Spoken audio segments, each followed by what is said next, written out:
The 2nd year of Shōhō, the 12th day of the 5th month, 1645.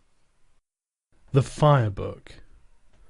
In this, the Fire Book of the Nito Ichi school of strategy, I describe fighting as fire. In the first place, people think narrowly about the benefit of strategy. By using only their fingertips, they only know the benefit of 3 of the 5 inches of the wrist. They let a contest be decided, as with the folding fan, merely by the span of their forearms. They specialize in the small matter of dexterity, learning such trifles as hand and leg movements with the bamboo practice sword. In my strategy, the training for killing enemies is by the way of many contests, fighting for survival, discovering the meaning of life and death, learning the way of the sword, judging the strength of attacks and understanding the way of the edge and the ridge of the sword. You cannot profit from small techniques, particularly when full armor is worn. My way of strategy is the sure method to win when fighting for your life, 1 man against 5 or 10. There is nothing wrong with the principle 1 man can beat 10, so 1,000 men can beat 10,000. You must research this. Of course, you cannot assemble 1,000 or 10,000 men for everyday training, but you can become a master of strategy by training alone with a sword, so that you can understand the enemy's strategies, his strength and resources, and come to appreciate how to apply strategy to beat 10,000 enemies. Any man who wants to master the essence of my strategy must research diligently, training morning and evening. Thus he can polish his skill, become free from self, and realize extraordinary ability. He will come to possess miraculous power. This is the practical result of strategy. Depending on the place. Examine your environment. Stand in the sun, that is, take up an attitude with the sun behind you. If the situation does not allow this, you must try to keep the sun on your right side. In buildings, you must stand with the entrance behind you or on your right. Make sure that your rear is unobstructed, and make sure there is free space on your left, your right side being occupied with your sword attitude. At night, if the enemy can be seen, keep the fire behind you and the entrance to your right, and otherwise take up your attitude as above. You must look down on the enemy and take up your attitude on slightly higher places. For example, the camisa in a house is thought of as a high place. When the fight comes, always endeavour to chase the enemy around to your left side. Chase him towards awkward places, and try to keep him with his back to awkward places. When the enemy gets into an inconvenient position, do not let him look around, but conscientiously chase him around and pin him down. In houses, chase the enemy into the thresholds, lintels, doors, verandas, pillars, and so on, again not letting him see his situation. Always chase the enemy into bad footholds, obstacles at the side, and so on, using the virtues of the place to establish predominant positions from which to fight. You must research and train diligently in this. The 3 methods to forestall the enemy. The first is to forestall him by attacking. This is called Ken no Sen, to set him up. Another method is to forestall him as he attacks. This is called Tai no Sen, to wait for the initiative. The other method is when you and the enemy attack together.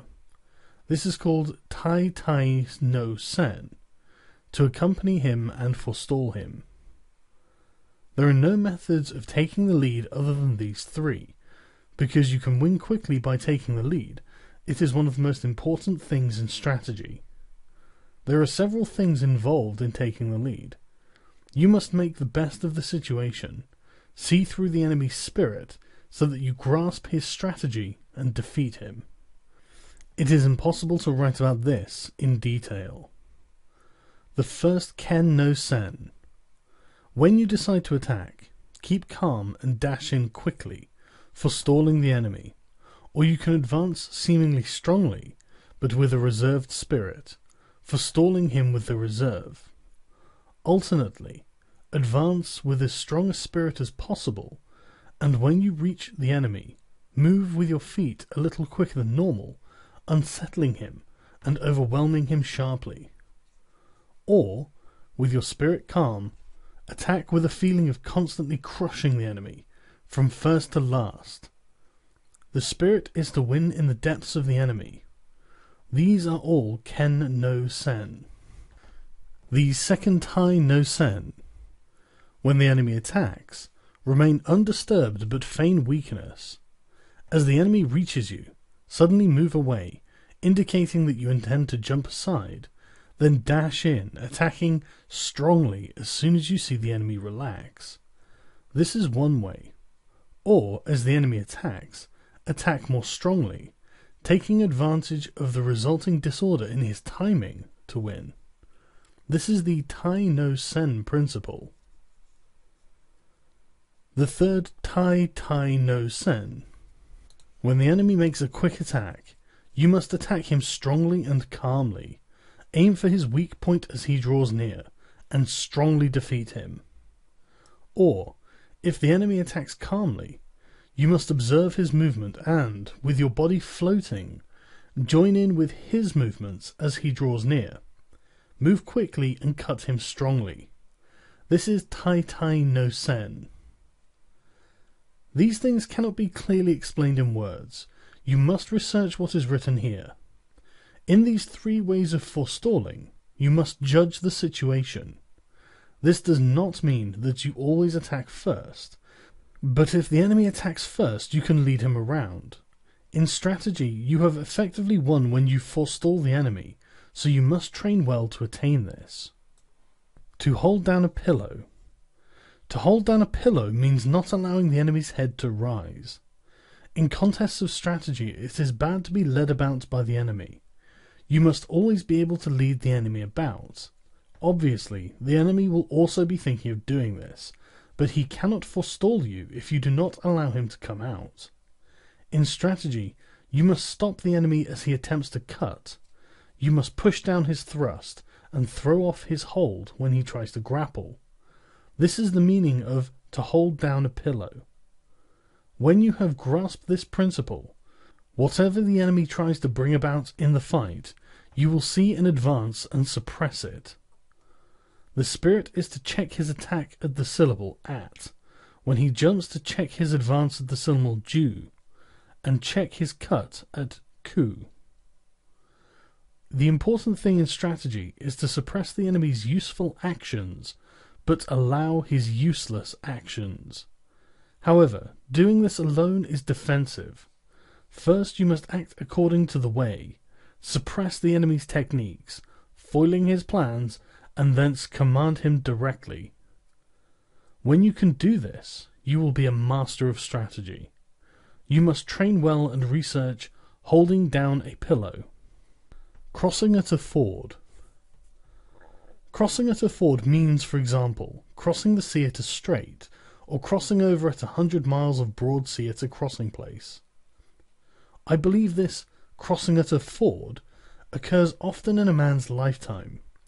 It means setting sail even though your friends stay in harbour, knowing the route, knowing the soundness of your ship, and the favour of the wind that day.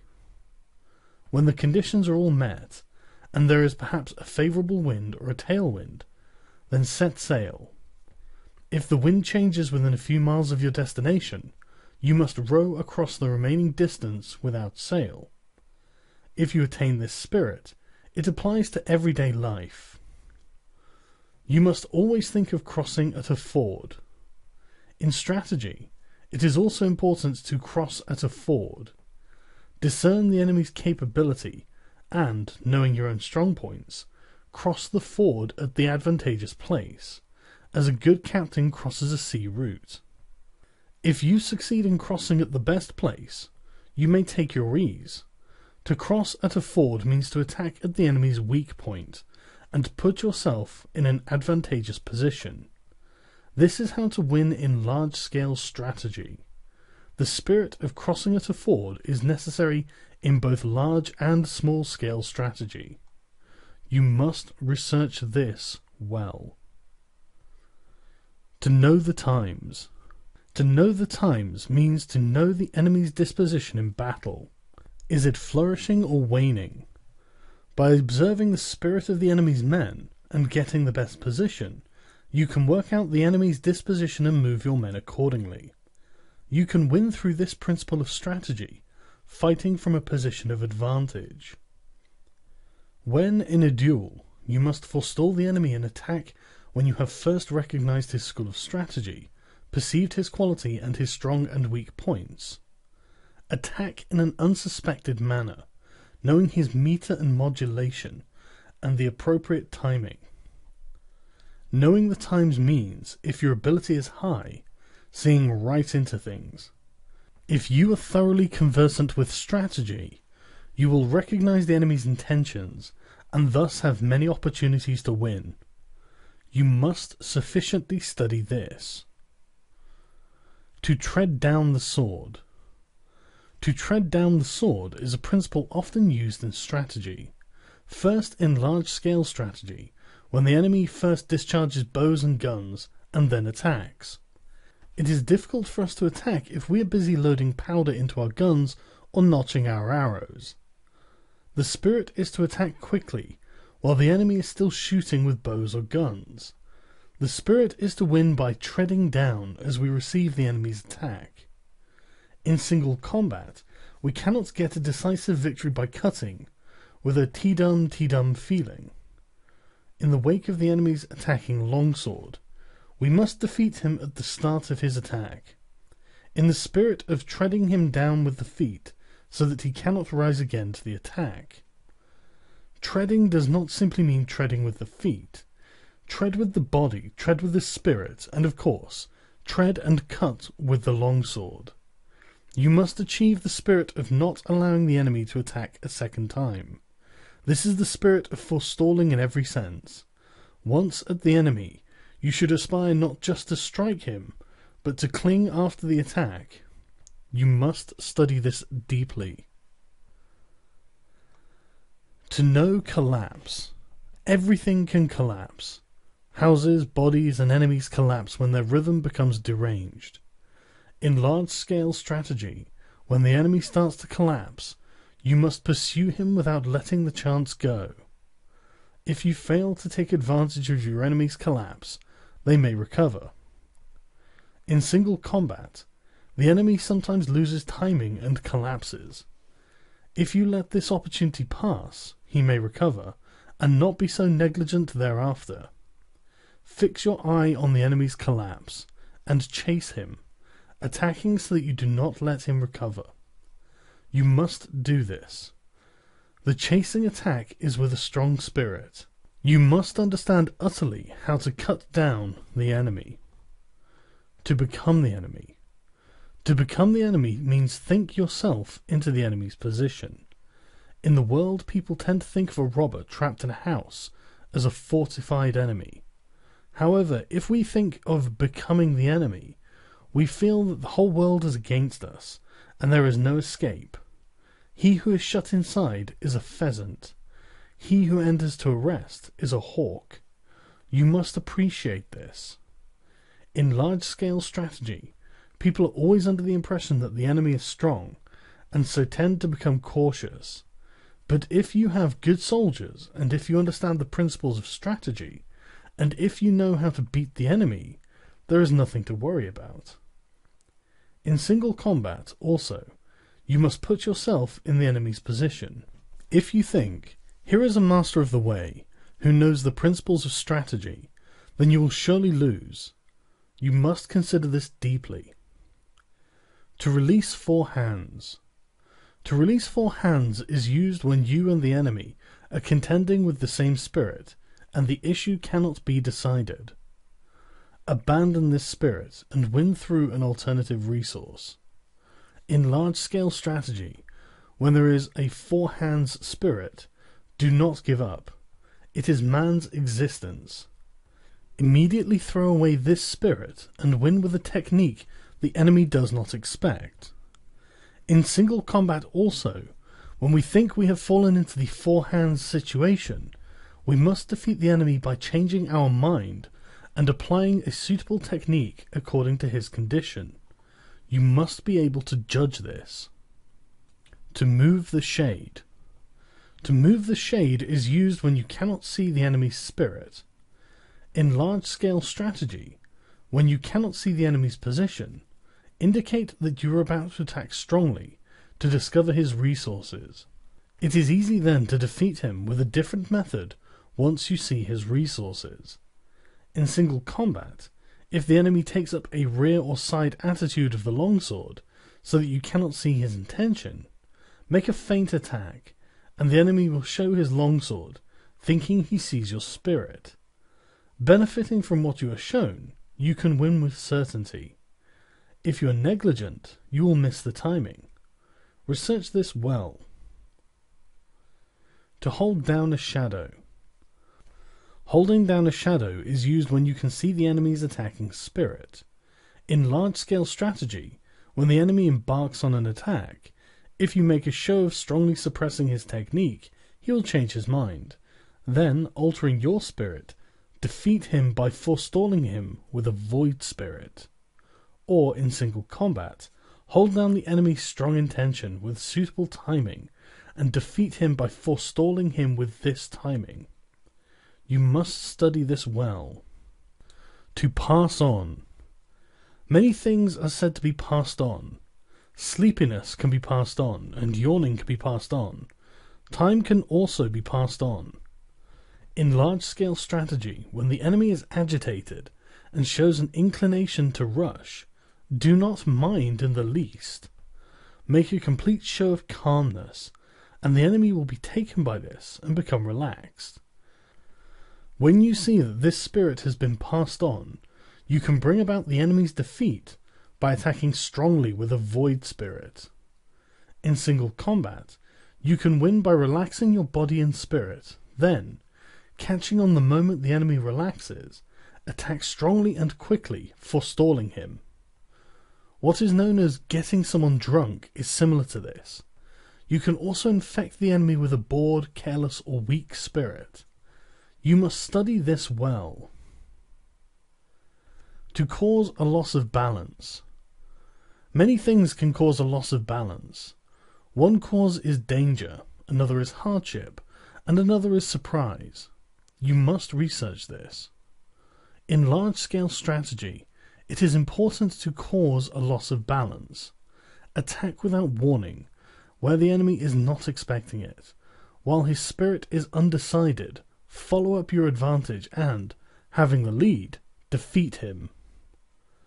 Or, in single combat, start by making a show of being slow, and then suddenly attack strongly. Without allowing him space to breathe to recover or from the fluctuation of the spirit, you must grasp the opportunity to win. Get the feel of this. To frighten.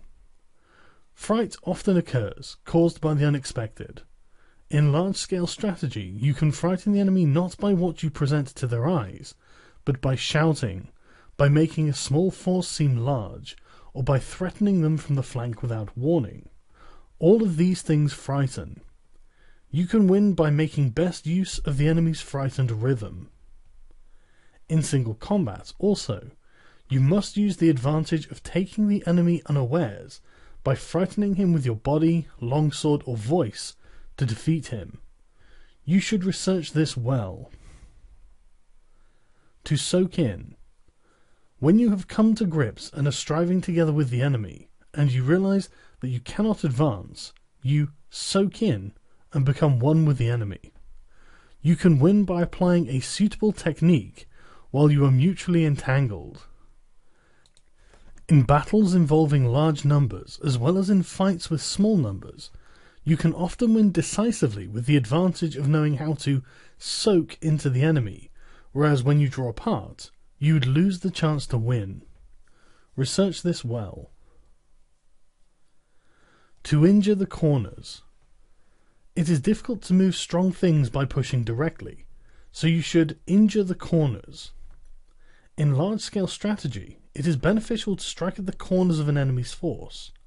If the corners are overthrown, the spirit of the whole body will be overthrown. To defeat the enemy, you must follow up the attack when the corners have fallen. In single combat, it is easy to win once the enemy collapses. This happens when you injure the corners of his body and weaken him. It is important to know how to do this, so you must research this deeply. To throw into confusion. This means making the enemy lose resolve. In large-scale strategy, we can use your troops to confuse the enemy on the field. Observing the enemy's spirit, we can make him think here, there, like that, like this, slow, fast. Victory is certain when the enemy is caught up in a rhythm that confuses his spirit. In single combat, we can confuse the enemy by attacking with varied techniques when the chance arises, feint a thrust or a cut, or make the enemy think you are going too close to him. When he is confused, you can easily win. This is the essence of fighting, and you must research it deeply. The three shouts.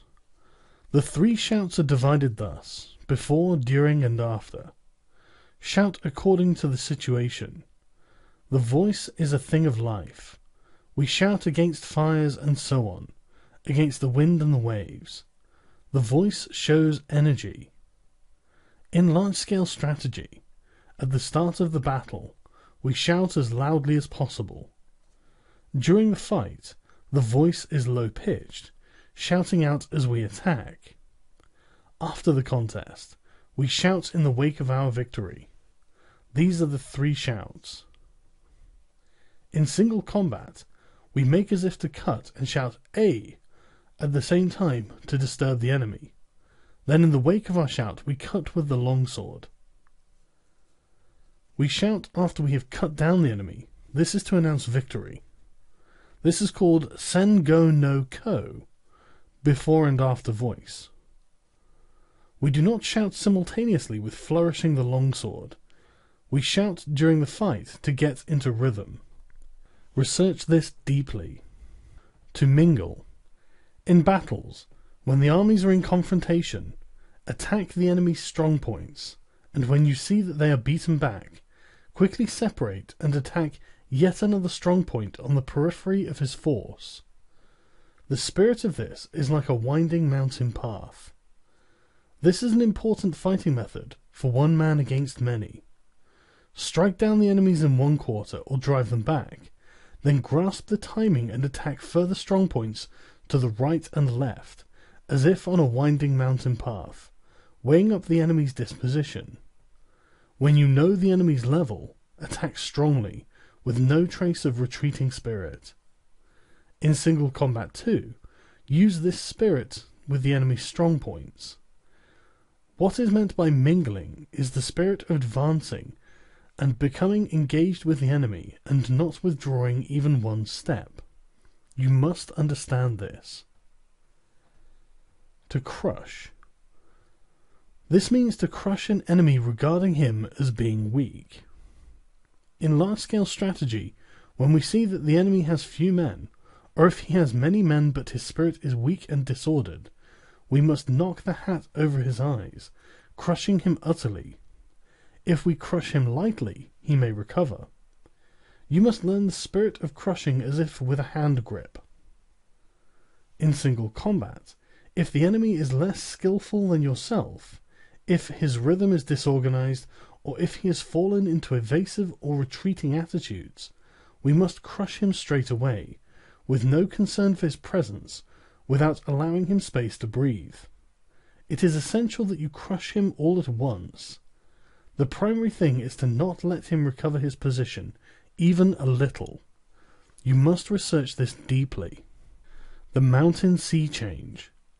The mountain sea spirit means that it is bad to repeat the same thing several times when fighting an enemy.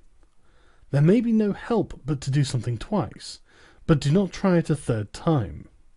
If you once make an attack and fail, there is little chance of success if you use the same approach again. If you attempt a technique which you have previously tried unsuccessfully and yet fail again, then you must change your attacking method. If the enemy thinks of the mountains, attack like the sea, and if he thinks like the sea, attack like the mountains. You must research this deeply. To penetrate the depths. When we are fighting with the enemy, even when it can be seen that we can win on the surface with the benefit of the way, if his spirit is not extinguished, he may be beaten superficially, yet undefeated in spirit deep inside. With this principle, the penetrating of the depths, we can destroy the enemy's spirit in its depths, demoralizing him by quickly changing our spirit. This often occurs. Penetrating the depths means penetrating with the longsword, penetrating with the body, and penetrating with the spirit. This cannot be understood in a generalization. Once we have crushed the enemy in the depths, there is no need to remain spirited, but otherwise we must remain spirited. If the enemy remains spirited, it is difficult to crush him. You must train in penetrating the depths for large-scale strategy and also single combat. To renew. To renew applies when we are fighting with the enemy and an entangled spirit arises where there is no possible resolution. We must abandon our efforts, think of the solution in a fresh spirit, then win with the new rhythm. To renew, when we are deadlocked with the enemy, means that without changing our circumstance, we change our spirit and win through a different technique. It is necessary to consider how to renew also applies in large-scale strategy. Research this diligently. Rat's head, ox's neck. Rat's head, ox's neck means that when we are fighting with the enemy and both he and we have become occupied with small points in an entangled spirit, we must always think of the way of strategy as being both a rat's head and an ox's neck. Whenever we have become preoccupied with small details, we must suddenly change into a large spirit, interchanging large with small. This is one of the essences of strategy. It is necessary that the warrior think in this spirit in everyday life. You must not depart from this spirit in the large-scale strategy nor in single combat. The commander knows the troops. The commander knows the troops applies everywhere in fights, in my way of strategy. Using the wisdom of strategy, think of the enemy as your own troops. When you think in this way, you can move him at will and will be able to chase him around. You become the general, and the enemy becomes your troops. You must master this. To let go the hilt. There are various kinds of spirit involved in letting go the hilt. There is the spirit of winning without a sword. There is also the spirit of holding the longsword but not winning. The various methods cannot be expressed in writing. You must train well. The body of a rock. When you have mastered the way of strategy, you can suddenly make your body like a rock, and 10,000 things cannot touch you. This is the body of a rock. You will not be moved. Oral tradition. What is recorded above has been constantly on my mind about Ichi school sword fencing, written down as it came to me. This is the first time I have written about my technique, and the order of things is a bit confused. It is difficult to express it clearly. This book is a spiritual guide for the man who wishes to learn the way. My heart has been inclined to the way of strategy from my youth onwards. I have devoted myself to training my hand, tempering my body, and attaining my many spiritual attitudes of sword fencing. If we watch men of other schools discussing theory and concentrating on techniques with the hands, even though they seem skillful to watch, they have not the slightest true spirit. Of course, men who study in this way think they are training the body and spirit, but it is an obstacle to the true way, and its bad influence remains forever. Thus, the true way of strategy is becoming decadent and dying out. The true way of sword fencing is the craft of defeating the enemy in a fight, and nothing other than this. If you attain and adhere to the wisdom of my strategy, you need never doubt that you will win.